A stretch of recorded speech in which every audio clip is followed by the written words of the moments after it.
Welcome to What's the 411 Sports. I'm Glenn Gilliam. We're here at the 2014 U.S. Open Championships, and we've got the distinct pleasure of having the Chief Diversity and Inclusion Officer joining us today, Mr. D.A. Abrams. D.A., thanks so much for being here. Oh, it's really a pleasure to be here. Thanks so much for having me. Definitely. I've got to ask you, this has been an absolutely amazing tournament. The weather's been great, but it's been also notable that your young stars are really showing themselves. They're coming through qualifying. They're getting into the tournament. It's been a little tough going after that, but how important is it to have those young stars of color represent, be successful, and it helps your cause? Well, I mean, first and foremost, if you take note of the demographic change in the country, the fact of the matter, there are more people of color living here. So it just makes sense for us to have more people of color doing well in the sport of tennis. I mean, that's the way that we're going to attract more folks of color, in my judgment. I got to ask, what is the Chief of Diversity and Inclusion's responsibilities, just kind of generally, and what other departments do you oversee on that? All right, so the mission of the United States Tennis Association is to promote and develop the growth of tennis. So the way in which I like to describe what I do is that's making tennis look like America. And we have an all-hands-on-deck approach to how we intend to make that happen. We have strategic direction of 6 different pillars, which, again, I mean, we can get into later in the interview, but I mean, it really covers everything, not just young kids playing tennis. Everything from the volunteers to the staff to supplier diversity, you name it, we're trying to touch it all. That's incredible. One of the things that we're excited about in doing this interview is to give you guys a little bit more exposure. I know you're mostly behind the scenes, but this is something that we think is really important. I know our viewers value it, so we appreciate it.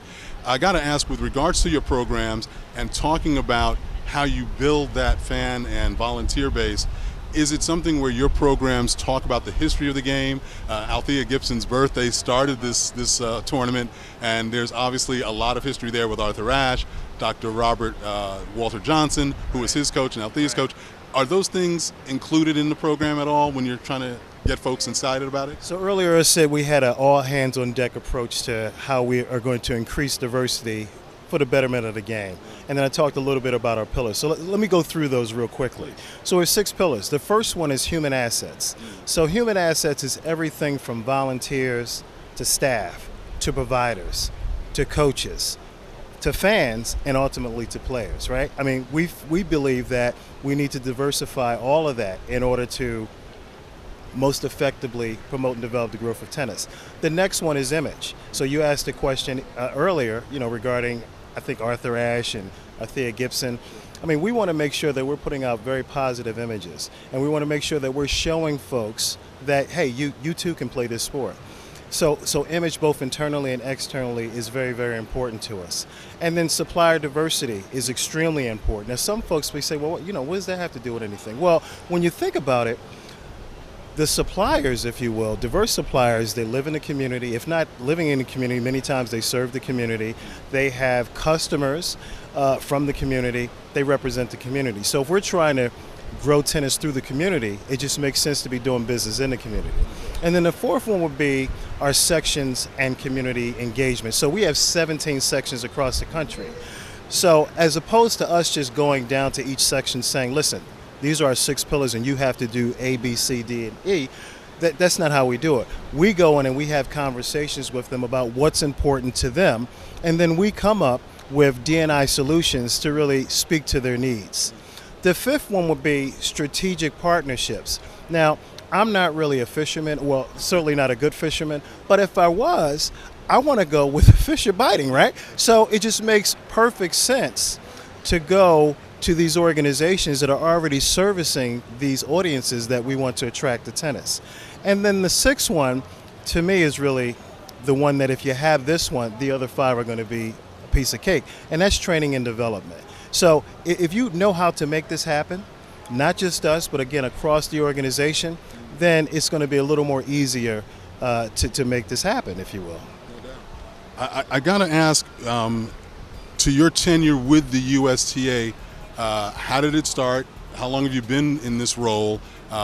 Did you always have a love of tennis or sports in general? And what was your role prior to taking on this chief role? Wow, so I've been with the USTA for a long time. I've been with the USTA since 1993, so that's 20 plus years. I've been in this role for a little over 2.5 years. But I have to tell you, I mean, I've started off as the national coordinator for a program called National Junior Tennis and Learning, which was founded by Arthur Ashe and a couple other fellows way back in the day, 1969 or so.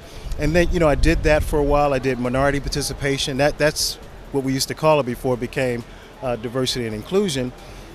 And then from there, I became the executive director of one of those 17 sections that we talked about. I moved there. I did that for close to 4 years. And then I came back to the national office to serve as the director of the NJTL. We had created its own department, which then grew into covering special populations, adaptive tennis, wheelchair tennis, awards. So it became much more than what it was when I first came on. And then from there, I left and went to another one of our sections and headed that one up as well. Did that for about 6 years and then came back to the USTA in this role. So again, it's been 20 plus years, but it seems like it's been, 20 months or so. It's been going by really, really quick. Well, I mean, so did you always have a love of tennis? I learned how to play tennis through the National Junior Tennis and Learning Program in Philadelphia. And just to go back to how I think images are very, very important, I was watching now, I tell this story, and I just want to make sure that I'm telling it correctly. I was introduced to tennis before I actually started to really play. My sister took me out to the courts. It wasn't a lot of fun because we were just hitting at the ball. We're both picking up balls, right? So it really wasn't until I'm at home watching PBS, because this was back in the day when tennis used to come on TV just about every weekend. And I see this African-American guy playing. That happened to be Arthur Ashe. Now, he made it look so easy that I thought, now if Arthur Ashe can do this, I can get out there and do this too. Well, that wasn't the case. But I did go out, and it got me playing, and it's kept me playing. And that is the reason why, quite frankly, I'm in this role today. My love of tennis and just being able to not just play tennis, but use tennis as a vehicle to better myself. And it's not just me. It's so many youngsters that were brought up in this local program in Philadelphia, which is a national program. There are over 600 such programs throughout the country, touching about 300,000 kids or so every year. So it's a very powerful program. That's a great story. Appreciate it. And just to get a little more personal, what's your hometown? Where you're from? Where'd you go to school? I'm from Philadelphia. I grew up in North Philadelphia. I went to high school at a place called Strawberry Mansion, pretty tough neighborhood. Was fortunate enough to get a tennis scholarship to a small Division II college, state college by the name of Millersville, which is in Lancaster County, Pennsylvania. So that worked out quite well for me, but I think it even worked out better for my parents because they didn't have to pay anything. Well, just curious, in terms of the transition to the USTA, was that something where after you found your love of tennis, you were playing it? How did you find your way to the organization? So that's a really good question. I grew up playing tennis. When I graduated from college, I went to work as an accountant for a company called Control Data Corporation out in the Twin Cities of Minnesota, St. Paul, Minneapolis. I did that for about 4 years. And I'm not a millennial, but I probably have traits of millennials because I just wasn't patient enough, quite frankly. I wanted to get back to tennis. Now, had I stayed there, I probably wouldn't be here today, but it was a blessing that I wasn't patient enough, wanted to get back into tennis, went back to Philly, worked for an organization called the Arthur Ashe Youth Tennis Center, which was deed restricted for kids, and did that for a little bit, about 4 years or so, and then got the opportunity to come work at the United States Tennis Association. Fantastic. In terms of those human assets, I got to just ask, I know it's got to be important, a couple of your colleagues, of people that work with you, have been very instrumental in setting this up, and we're so excited about that. How important is it to broaden that diversity pool at the USTA and see those people get elevated, they get promoted and move on? Well, it's very, very important. In fact, it's so important. We have what we like to call a D&I, a diversity and inclusion scorecard. And tennis participation is one of the markers and one of the measures. I mean, that's very important. Our mission is to promote and develop the growth of tennis. Talked earlier about earlier about how supplier diversity is very important, so that's one of the markers. But the other two markers are, in my view, extremely important. And they both have to do with human assets. The first one is our volunteers, both on the section level, we have 17 sections, and then on the national level, 3 offices at the national level. But then at the same time, we want to look at our staffing. So we're looking at the same thing at our section level as well as at the national level. So, what does that all mean in terms of moving up to leadership positions? We're looking at everything, but at the same time, we're measuring, who's leading these organizations, who's in management, who are members of the C-suite. So we count that because we think it's important to have some benchmarks and to set some goals against those benchmarks. And I will tell you that now today, if you look at where we are today as opposed to where we were when I started, it's night and day. It's night and day. In fact, when I started on the board of directors, our volunteer board, there was one gentleman of color by the name of Gary Lee, Asian American male from Northern California. And then he was on for a little bit, then he dropped off. And then there was an African American male that came on the board by the name of Dwight Mosley, first African American to make the board. He was on for a little bit. Unfortunately, he passed away, and then Mayor Dinkins came on to the board, and he served for a while. But it was really while Mayor Dinkins was serving that other folks of color started to serve as well. So it was no longer just one at a time. So fast forward to where we are today. Our first vice president is a woman by the name of Katrina Adams. She is the first African American person to serve in that role. So, we're hoping one day that she will rise to the level of president. And if that happens, she will be the first African American president of the United States Tennis Association. So again, not a lot was happening in 1993. We were trying, we were starting it, but now you fast forward to the day, and it's looking pretty good there. I know your mission is to reflect America ultimately with regards to your programming, soliciting volunteers. I know that's a mainstay, yes. Including fans, getting more players involved. For the African American community, we know the barrier is always economic. Access to courts, training, instruction, equipment. What do you guys do specifically to try to address those things? Well, we do a number of things. Well, let's first start with that NJTL program. What I failed to say earlier is that NJTL program is an outreach program. It's really designed to attract youngsters that would not ordinarily play the sport. So that's number one. And we're in 600 markets across the country, right? Number two is we have a schools program where we actually take tennis to where the kids are during the day. And we partner with other organizations to provide after-school programming. So we are ensuring that we're going to reach African Americans, Latino Americans, Asian Americans, members of the LGBT community, and others. We're taking the sport to them. Now, in terms of the equipment, what we've done a couple years ago is we basically youth-sized the equipment. So think about that. When I started to play, I was trying to play with the same racket as Arthur Ashe. The racket looked nice, but I wasn't hitting the ball. And the balls were nice and all that, but I never hit the balls.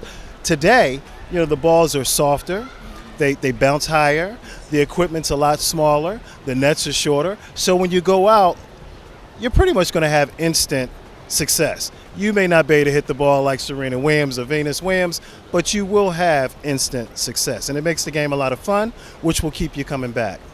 Are there organizational goals, milestones that you're trying to achieve with your team or the organization in terms of participation levels or communities that you're trying to bring the programs to? So again, one of our markers is to ensure that we increase participation among diverse audiences.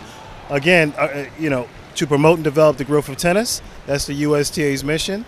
Our aim is really to make tennis look like America, so we're doing a number of things to make that happen. Now, I'll just go through a couple. Now I talked about the outreach stuff. So now I want to talk about, earlier you talked about some of the kids of color that were doing quite well in the beginning of the tournament. Well, years ago we didn't quite have that. But what we do now is we offer funding to assist those youngsters. We try to bridge the gap with the funding. So what the funding does, it helps them with their tournament expenses, it helps them with their equipment expenses, helps them with their travel expenses and their coaching expenses. And that is working quite well.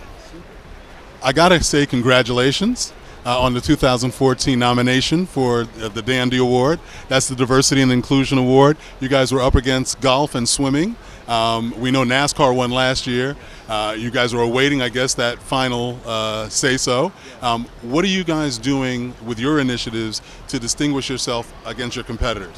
Again, we have a D&I, all hands on deck, strategic plan and approach to really ensuring that diversity and inclusion is utilized as a strategy to grow tennis. We went through the 6 pillars earlier. What we didn't talk about is how we have those 6 pillars supported by recommended goals for each one of the pillars, number of goals, in addition to that, suggested tactics. Not just at the national level, but at the section level, not just with our board and our volunteer committees, but with our national staff as well as our section staff and volunteer committees. Well, last year you created a cultural dexterity program, and permit me to rename that cross-cultural dexterity program. Give me a little bit more information about that and your trainer to train the trainer program, and give us some idea of what's included with that. So for the most part, what we want to ensure is that folks understand themselves, right? So it's easy to tell other people what they need to be working on, but in order to do that, you really need to understand what you need to be working on. So this is a great program, whereas we sort of customize it for each audience. So when we go to the different sections, as opposed to taking the training that may occur at the national level, we'll take it and customize it to each of the 17 different sections. And we even do the same thing when we're working with different departments within the organization. The ultimate goal is really to match the needs of our customers with D&I related solutions. So we'll go through all of the preamble stuff, but a large part of the training is, okay, so now you've heard all of this, we've gone through some of these exercises, how are we now going to apply what we learn to what you do every day? And that is working quite well for us. We're going to wrap this up, but I want to ask you about those JTLs, the Junior Tennis Leagues. I know you've mentioned there's 600 across the country. How influential is it that you have with those JTLs in terms of delivering your programs, and how do you guys interact with them to reach your goals? Well, I mean, this is not hip-hop, but in hip-hop you would say street cred, right? I think that's what the young people say. So I grew up playing NJTL. I am an NJTL graduate. So I can go in and talk to folks, not just the administrators, but I can identify, you know, if I can identify with the young folks, I can at least pull that card. So, I mean, I think it helps. We work very closely with that department. In fact, we have a number of cross-functional teams where we're working very, very closely with that department to ensure that we're supplying them with what they need, and they're helping us achieve our goals as well.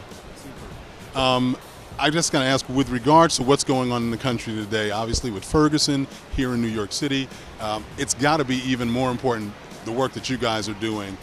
Do you try to relate any of that current events, that real-time stuff, to your trainers or your volunteers when you're implementing your programs?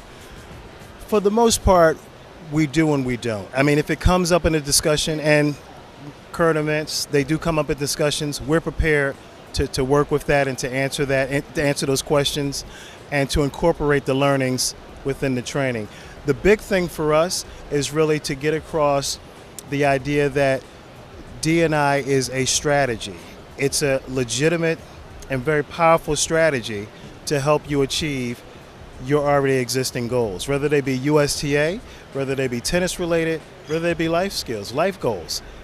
You need this in order to really do extremely well, not just well, but extremely well. Lastly, I want to touch on the supplier diversity. You talked about it a little bit earlier.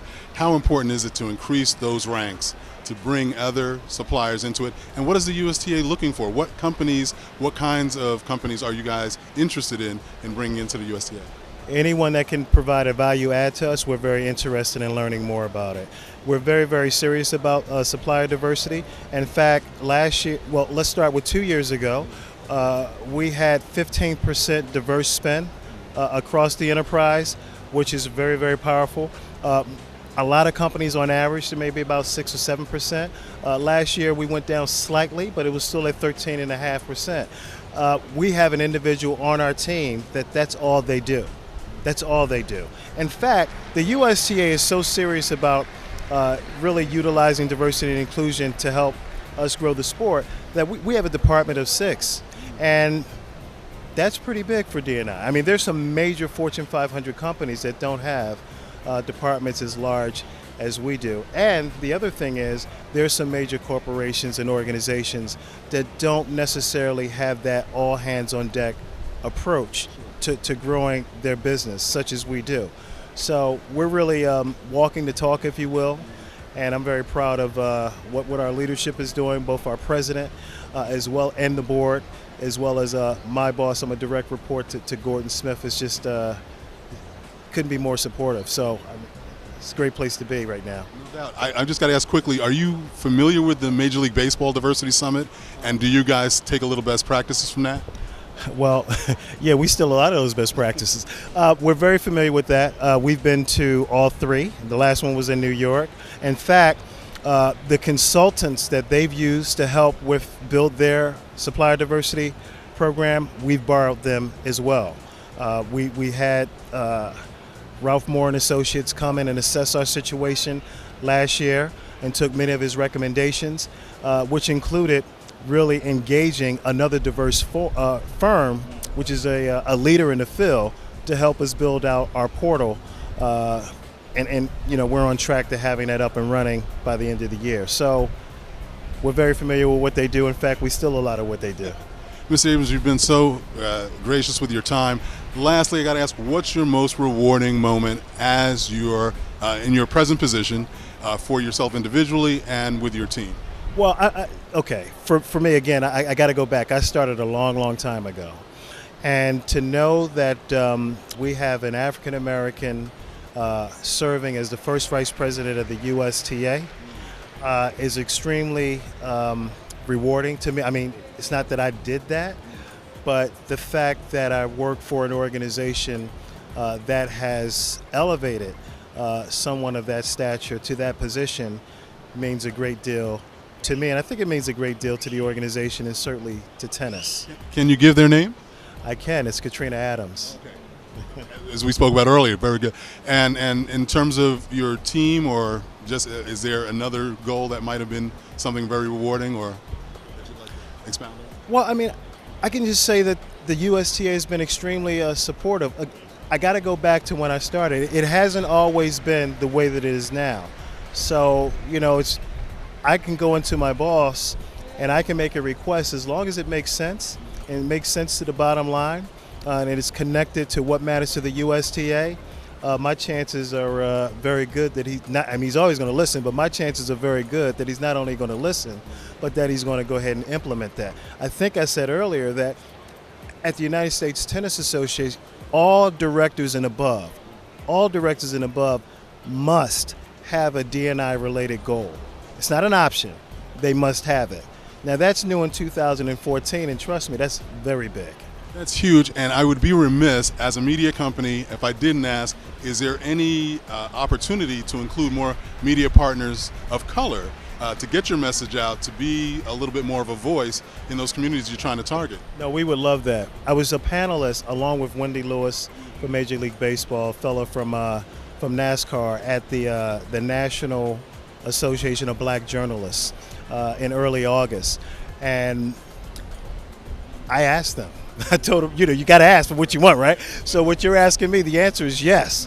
We would love for you and other companies such as yours to be very supportive in getting the message out. I mean, we have a lot of good stories to tell. I mean, we really do. From the grassroots to what we're doing in youth tennis, to what we're doing with adult tennis, to what we're doing to get these youngsters that are on the cusp of being may be great players. They're definitely, obviously, already playing in the Open, right? But they may be great players. We have a lot of stories to tell. We can't be more thankful for the story you've told today. D.A. Abrams, Chief of Diversity and Inclusion Officer with the USTA. Thank you so much for your time. You've been very gracious. We really appreciate it, and hopefully we can do it again soon. Absolutely. Thank you very much.